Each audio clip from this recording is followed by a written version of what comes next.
you do know that, even for me, I don't pay attention to the news. But if I search for you on the internet, all I will see now, most of what I will see is Jasmine Okafor, Mr. Ebu's daughter, Stella marries his wife, and allegations that you were sleeping with a man that was your father figure. Yeah. How does a young woman, and you're in your 20s, how does a young woman, how did you get to this place where suddenly the news that people are hearing about you is that you are allegedly sleeping with a man who was a father? That morning, they know. The son went to police station and cleared the air. I'm the one in charge of my father's transaction. I've been the one doing this transaction before he was sick. So all of a sudden now donation came in. You want me to hand over the phone that my father gave to me. Hello, I hope this video finds you well. This is Holy Ghost on here once again. I want to especially welcome you to my Facebook page and my YouTube channel, where I tell you the undiluted truth that have the ability, the capacity, and the capability to liberate Nigeria from bad governance. But today, I'm going to be talking about Mr. Ibu's daughter that has been on the eyes of the storm for a while. This lady has come out today to unveil real truth that the public have to hear. You got to hear her. She spoke about relationship with Mr. Ibu, how they accuse her that she had an affair, what really transpired that moment. She explained it in this video. She also talked about, how she owned one of the, the largest, laundry, even before in Gambia. A lot of things that she exposed. You got to hear. So me, I don't like when I see some things trendy online. I don't like yes. I like digging deep to get fat. Okay, what you're going to watch in this video is fat. It was an interview with Mr. Shoot. Please watch this video to the end to know the truth for yourself. All right. Before you watch it, please do me a favor by liking this video and please share it so that Facebook and YouTube can recommend it to others. God bless you. Okay, let's go back a bit because you've been in the news a lot lately. But before that, let's go back. You are lost in all this hoopla. Is the fact that you're actually a trained filmmaker, aren't you? Yeah. Yes. You studied cinematography. You're a DOP. No, I'm a producer. You're a producer, right? Yes, right. please. And how long have you been a producer? For a year plus now. A year plus. Okay, so I've produced like 3 to 4 films. Right, so you produced 3 to 4 films, but you also acted in. Yes, in all the a films. few I films. featured, yeah. So you featured in the films that you produced. Yeah, Yes. and some other that I didn't produce. Right, but these four you produced, you were also the executive producer. Yes, please. Right, excellent. So before that, what were you doing? Well, I'm an entrepreneur. I've done a couple of businesses. Like, I do have a registered logistic business globally. Okay. Then I am basically into entertainment, like doing online videos, content creation, and that. Yeah. Yes. Yeah, we are popular. You have over 1.3 million How did you know that? followers on TikTok.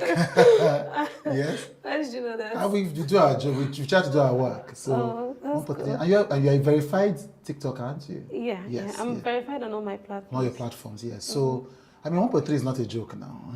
Well, it takes a lot of effort. Yeah. A lot of effort. Yeah. So you're primary. So I guess one of the best ways to describe this as a content creator. Yes, please. Yes. So you're a content creator who has now gone into feature-length film. Yes. Yes. When did you start content creation? Okay. 2015. I did a couple of skits, but then I wasn't really big on the internet space. But I remember vividly there was one skit I did in 2015 that went viral. It has over 6 million views on Linda IKG. Yeah. Right. But that video actually went viral. And a lot of people right now would not know it was me. You, right? Yes, they wouldn't know it. They can't fix the name on they can't place the name on the fakes. Right. But it was actually me. A lot of people posted it then. It was a skit that. Then that was when I wanted to produce my first film in 2015. Okay. But financially, I was not buoyant, so it was a low-budget kind of film. So while we were shooting somewhere in ShopRite, one of the scenes, I was proposing to a dwarf, a midget. Right.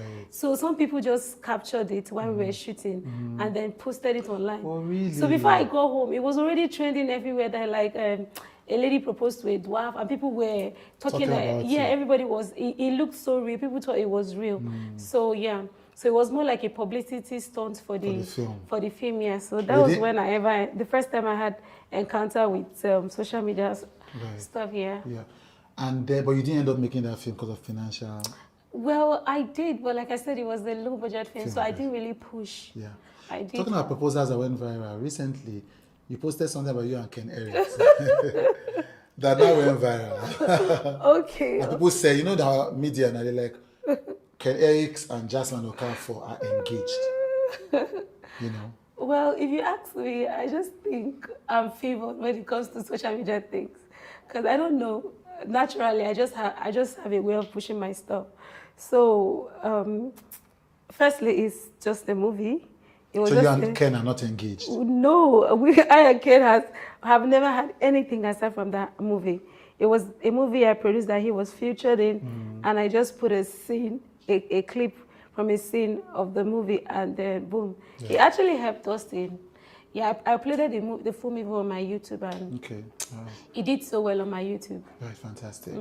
And when was the moment you thought? When the moment you realized? Because you're not just, you know what I mean. You have over 250,000 followers on YouTube. You have over 250,000 followers, I think, on Instagram. I think the same thing on Facebook, etc.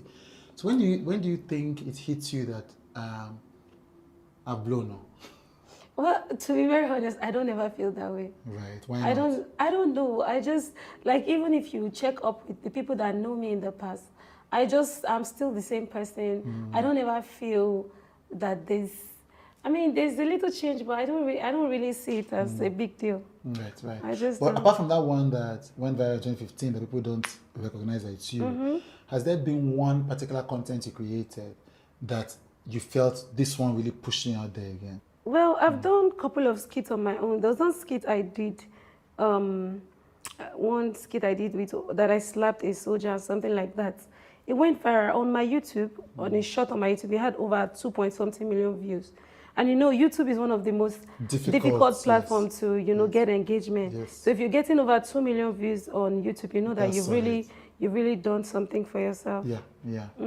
I mean, one of the part of the content that people know you for is you and Mr. Ibu, know, dancing on video, I read some of the comments on your YouTube video that you posted 2 weeks ago. Okay. And a lot of people were talking about, when we see you on those videos, you bring joy, you give him joy, etc. So 2 questions. First, what's the best way to describe Mr. Ibu to you, John Okafor? Is he your dad, your adopted dad, your mentor, or your uncle? Well, I won't say dad, adopted dad. He has been a father figure in my life. I'm sure you know what it means for someone to be a father figure in your life. But can you explain that? So, after my dad passed on, when my dad passed on, I was just moving on with life and stuff. So he was practically there, not just for me. Because even while I was with him now recently while we were living together, he was not living with me alone. He was living with me in my family house, with my mom, with my sibling, with everybody in the house. Right. So he's not just a father figure to me, but everybody in my family. Okay. You understand? Okay. It's just me because I'm the one that people know. People see my face, so it looks like it's just me. You. But it's not just me. And I'm sure that there are a lot of people like me that he has been a father figure in their life that I know. Right. That he's that person that when he's there for you, he's there no matter what. Right. I can beat my hand on my chest and say, you will never see this person come out and say something terrible about Jasmine. It can never be him. You can never find Mr. Ibu say something terrible about you? Never. Okay. He would never. Even if you put knife in his neck or you put a gun on his head, he would never say that. He would never have any bad thing to say about me. Because the kind of relationship I have with him is just like father-daughter relationship. It has never exceeded or gone beyond that. Right. So you're saying that he's not an official adopted father, but he has stood like an adopted father to you. Exactly. He's just not officially an adopted. Exactly. He actually called a lawyer and he officially wanted to do the adoption thing, and because he was not comfortable with everything that happened that time, knowing fully well that I was taking care of him and all I was doing and everything. He was like, he wouldn't want something like this to happen again. Then a lawyer came, Barrister Cole, he was there, and I just didn't feel like there was a need for that. Right. I don't feel there was a need to validate the fact that this person is your father. If in my heart I feel like this person is my father and I acknowledge him as my father and I respect him well as my father, I treat his children as my siblings, I don't think paper, writing it on the book and documenting it has anything to do with it. It's just paper documentation. I saw those comments. People were talking about how you people were connected, you people brought a lot of joy to yourselves, brought a lot of joy to the people who were watching. You know, after all the things that have happened, it's just interesting how that has evolved into what it is now. But let's talk about what it is. You do know that, even for me, I don't pay attention to the news. But if I search for you on the internet, all I will see now, most of what I will see is Jasmine Okafor, Mr. Ebu's daughter, Stella marries his wife, and allegations that you were sleeping with a man that was your father figure. Yeah. How does a young woman, and you're in your 20s, how does a young woman, how did you get to this place where suddenly the news that people are hearing about you is that you are allegedly sleeping with a man who was a father figure in your life? How did this happen? I just feel like this whole situation is born out of envy. And this envy is not something that just started now. You know, I think it's something that has been there. You understand? Now, I have a question for you, right? All of a sudden, somebody comes out and said, this person is having an affair with my husband. And this person you are claimed is having an affair with your husband. You have lived with this person in the same house. You single-handedly told your husband to come and live with this person in our house. In my house, the wife. She told me, she pleaded with me, and mind you, when her husband came to live in my house, I was married. I was with my husband. I was not living alone. I was not single. So he was not living with you alone. Exactly, which is why I conditioned them that if the husband should live in my house, the son would as well live with me in my house, so that it would be a case of a father living with his son. Right. Do you understand? Right. Why didn't you go and call out all of these other people that he has been living with that people don't know? Call them out. Call the people that took him to a hotel and kept it there for 2 years. He was living with strangers. When I came back, it was strangers all around him. Even the people in the hotel, they called me and the son the other day, they were like, that doesn't this man has a family? This man is living like someone that don't have a single family. He doesn't have a single child. I know a lot of people that knows the truth in this matter. If you choose not to speak, you choose to observe, that's on you. Right. Wasn't it recently that the AGM president came on my comment section and dropped? I don't know if you came across that comment. No, I was really surprised because I wasn't even expecting it. But coming from someone... So he spoke up in defense of you? He said plainly, if not for Jasmine, Mr. Ibu would have been dead. Right. He's on after the whole interview on my Instagram page, the last post, he came there, he said it. He said, thank you, Jasmine, for all that you've been doing. If not for you, Mr. Ibu would have been dead. And someone came under the comment section and said, how are you saying if not for Jasmine? Is Jasmine God? And then he replied, woman is in certain situation, humans are God to other humans. I get that. And obviously, though you've addressed this, obviously a painful thing for you. And I can understand why. If everything you're saying is true, I can understand how that can be hurtful. Why has Mr. Ibu himself not come out to speak, to say clearly, this person, this lady is my adopted daughter. I am not sleeping with her. Truly, he has done that. Taking care of me. He has done that. He has done that. The first time this saga happened, the first time anything like this happened, he said that under the phrase life. In fact, immediately the first saga, because that was how it happened, she came, and my husband is living in somebody's house. This is someone that came to my house 3 days ago, and then you came to my house 3 days ago and pleaded with me that things are really hard to... 2 days ago then, before that life, or 3 days ago recently? No, 3 days ago, before that life, the first saga. Okay. Before the first saga. Yeah, right. She was in my house. She was like, convinced I'm talking to my husband to sell one of his properties so that we can sort out some things. There's no money and stuff. He's not listening. Maybe if you talk to him, he'll listen. I went to him, I was on my knees. I said, Daddy, please do this. You cannot have property and your wife is suffering and the kids are suffering. Do this now. I was able to convince him. So he said he sold a plot of land. He sold a plot of land for about, I think, 3 million naira. And then the seller took his commission of 200,000 and remitted 2.8 million naira to him. So when the money came, he told his wife he wanted to give her 700,000 to go and sort her issues. So she was like, oh, that money is not enough. She called me back. She came to my house again today. She was like, please help me. I said, okay. I talked to him. I said, Daddy, this money you said you're giving her, she said it's not enough. Can you at least increase it? He now asked her how much she wanted. She said 1 million naira. he gave his son to go and do the transaction because his son is the one initiating transactions for him. He went and sent her 1 million naira. The next day, she called me and was telling me that she needed 12,000. I should go back and talk to him. That she has called him. He's just shouting on the phone that he's not doing anything. And I said, Mommy, you see this one, I cannot do it. What I call her is Mommy. I've never for one day addressed her by her name. I said, you see this one you're asking me to do, I cannot do it. I know what I went through begging him to send her money. If you want to do it, talk to him on your own. So it doesn't look as if you're using me to get to him. You understand? Or talk to his son to talk to him. She was like, hey, he listens to you. I said, Mommy, I cannot do this. So she kept calling me. At some point, I was not picking the call. The next day, I saw her on social media. I've never been shocked my entire life since I was born. Even death of somebody else, even the death of my father did not shock me like that. I don't know where my husband has been saying, for the past 3 days, I've not seen my husband. I'm like, what? In fact, thank God for the opportunity to clear myself on Daddy Free's life that day because I had evidences on that life that to prove that she was there just a few days before the incident and the money that was sent to her and all of that. So you're asking me to go and convince him to send you 12,000 and I told you that I cannot do it. All of a sudden, I became a stranger. All of a sudden, your husband was kidnapped. You don't know where your husband is. Those things are, right, yeah. I just feel like I've gotten used to all these allegations and it doesn't really hurt me as much. Right, it doesn't? I won't say it doesn't hurt me. It hurt me, but not as much as like when something happened to you the first time. You know what I used to tell people? The worst thing that you can do to somebody is to do to them the worst thing you can actually do to them.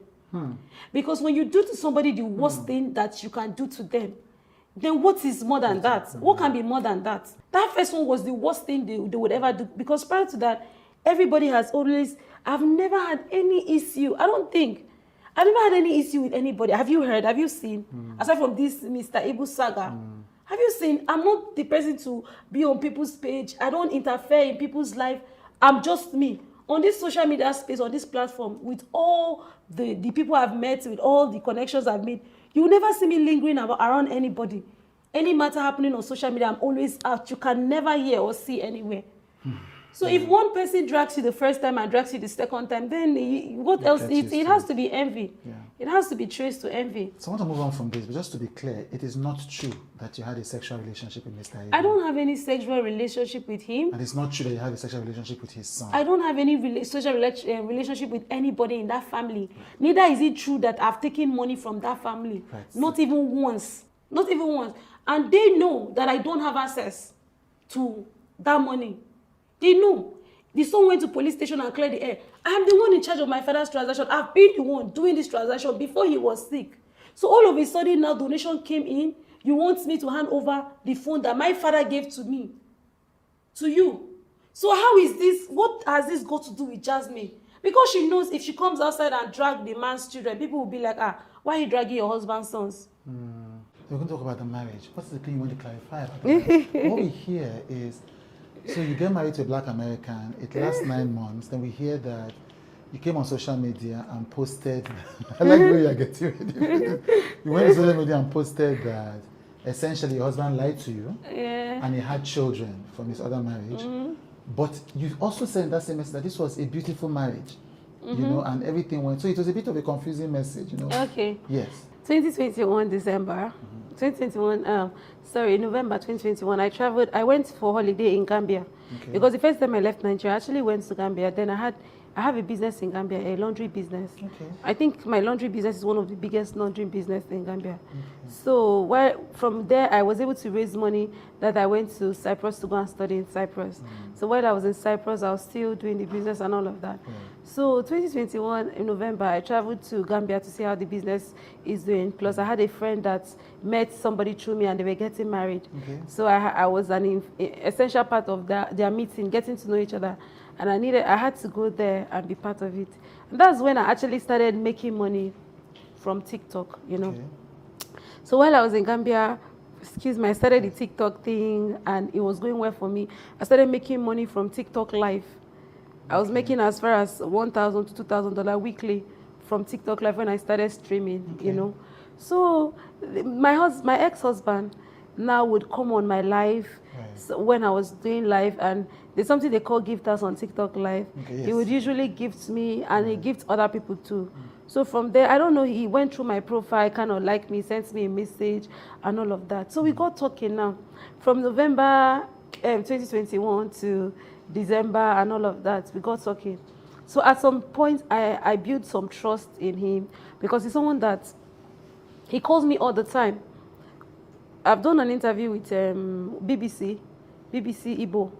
When they asked me why did you marry this man, you know, for me it was just the fact that this guy was dedicating his time to me. You know, Nigerian men now, you can see someone that love you, I will not even have time. They will not respond to messages and all of that. But this was the first time I was in an actual relationship that this person talks to me. If there are 24 hours in a day, he will talk to me for 21 hours. Wow. All of a sudden, my ex-husband started saying, he doesn't want to go back to US again. That he found out that his descent is Africa. He's 30% Cameroon, 60% Nigeria, 25% this and that. I don't know how they do that kind of thing. That he doesn't want to go back to US. Yeah. So he went to do NIN.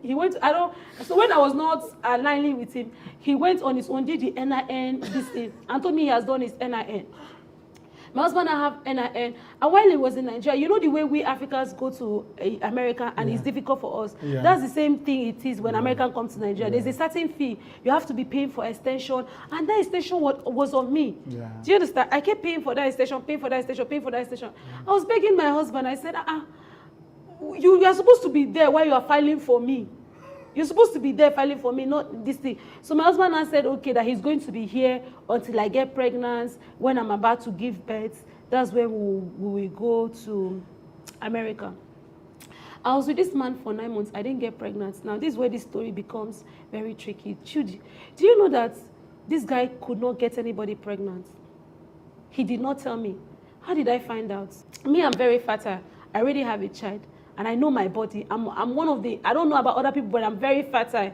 That if I don't take if I'm not self-conscious and I have unprotected affair, I'm going to be pregnant. Yeah. I know that for a sure. Yeah. And my hormones are very high. So I try to protect myself at all times. But while I was with my husband, I never even got pregnant or miscarriage or anything. So that was actually giving me concern. So one day my husband told me that he wants to get Nigerian SIM card. This is how the whole thing exposed. He wants to get Nigerian SIM card. I'm like, baby, what do you need Nigerian SIM card for? You already have your US WhatsApp, it's working. The only people I feel like you should communicate with are your family. You don't really know anybody in Nigeria. He said, no, he needs a Nigerian SIM card so that sometimes if he wants to take a walk, he can call me. I did not argue. We went and get a Nigerian SIM card for him. Chudi, we came back home that night. I was with my husband on the bed. Somebody called him, a Nigerian number. Immediately, the person called him. He picked. It was a girl's voice. He ended the call. I said, babe, who is calling? Who is this person calling you? He said he doesn't know. Maybe it's a wrong number. I said it's not possible. My husband swore on heaven and earth that it was a wrong number. I said, okay. When he was sleeping, that was the first time in my life I ever say I'm going to go further. When he said it's a wrong number, I said, okay, call the person back. He refused. Call the person back. He refused. It became something, a very big fight in our house that everybody knew. We were arguing so loud. Everybody knew. Then do you know what I did? While he was asleep, he already gave me the number. I went to callers. What did they call that thing? Callers ID. The name came out. Ruth. Her name came out on the this thing, on the store, yeah. So when her name came out, I woke my husband up that night. I said, "Who is Ruth?" The way he looked shocked is like him himself. He has never had the name before, so I felt so stupid. He was asking me who is Ruth. I said, who is Ruth? He was asking me, so I said, you don't know who is Ruth? He said, no. This is very important because this is how I came to realization of everything that I didn't know. Right. I went to his platform. I went to his TikTok. I searched for Ruth. The name Ruthie came out. I went to Instagram. I searched for Ruthie. Ruthie came out. I said, you don't know who Ruthie is? He said, no. I said, can I have your phone, please? Finally, when my husband gave me his phone, my ex-husband gave me his phone, I went straight to his Instagram, that same name. I went to the chat. I saw all the conversation. Chudi, my husband promised this girl marriage. The same pattern that he was going with me was the same pattern he was going with her. Even he told her that she should not worry that. I know she's going to see this video, and she knows because I called the girl's number. I said, hello. I called it. I put it on speaker. My husband is sitting right next to me. I said, madam, you remember I called you earlier, and you told me that it was a wrong number. Are you not Ruthie? I said, thank God I can see your picture and everything, all your conversation with my husband and everything. By this time tomorrow, you will see yourself on social media. She now said, no, that that to be very honest, that she's sorry, that my husband lied to her, that we are not married, that he's just using me. Hey. Trudy, she said that in front of my husband. I was sitting next to my husband, and that girl said that in a call. My husband has started apologizing. And I said, okay, is there any more secret? And do you know, at the point, see, the very moment that this marriage ended, there was no time I wanted to leave him. So when all those things happened that night, I was going through everything, I saw everything. I called all those people, I started messaging them, please, how much is he owing you? Let me pay. The ones that I can pay, I paid 2 people. The ones that I cannot pay, I told him, okay, give him some time, he'll go. Different people had different experience with him. Right. He promised about 5 girls marriage. And then when I went to my husband's phone, I started seeing a lot of girls, mostly Yoruba, mostly BB TikTokers. And I saw a message. Everything like happened in the same day. I saw a message of child support message. My husband is paying child support. I asked my husband, now about the child support, can you tell me, do you have children or not?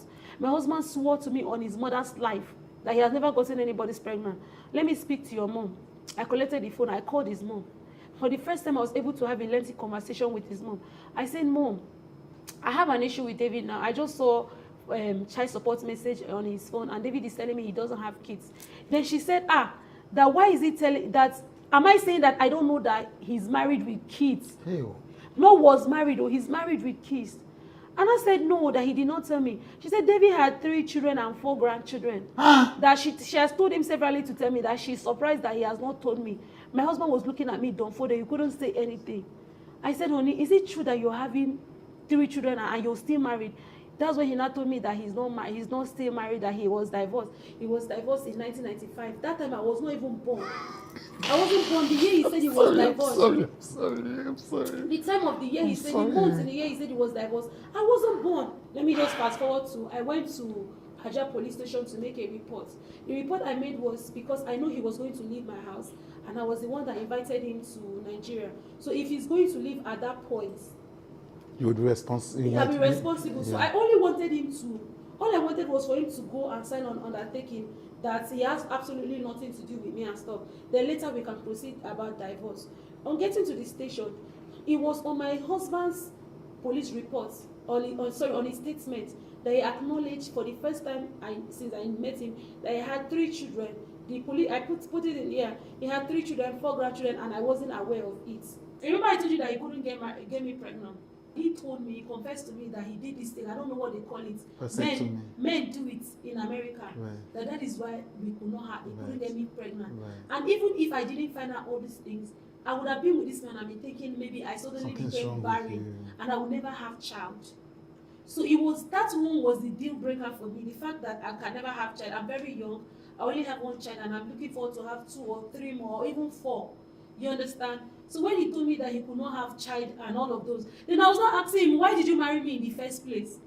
And I even later discovered that this guy had no intention to even travel to abroad. Yeah. Everything he was doing, changed my name, everything was for him to get stuck in Nigeria. Yeah. Then I now discovered that he had a case of felony in the US. Right.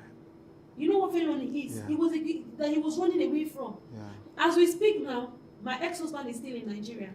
What? He's still in Nigeria since he came 2022 that he came to see me. The reason why he came, his passport is at Hajar police station. After the entire thing, I told him personally, go and take your passport. I don't want to pursue any case against you, because if I lock this guy for fraud, for defrauding me of over $34,000, all the money I made from all my social media platform, not just TikTok, or the majority of it came from TikTok. If I lock him, I'm still the one that will go and bail him out. Nobody from US will come and bail him out. Even his mom calls me to ask about her son. So when I told him, when those people that he was owing found out that there was a case about him in Hajar police station, they came and made a group report. About 8 different people reported him. So that case is there of fraud. So the case he's running away from was the people he defrauded, and they told him to tell them how he's going to pay and how he will be visiting. He doesn't want to go there because of that case. So he abandoned his passports in Hajar police station, and he cannot travel. So with everything I've experienced in my marriage, my marriage, your former husband. Yeah, my former husband, I'm looking forward to make a Netflix documentary from it, so that because the more people know, the more people will be saved from it, so that my story, some people could learn from my story. They can also know that something bad can come from America. Yeah, something bad can come from America. Something bad can come from America. Thank you so much for joining me, and I really wish you all the best in your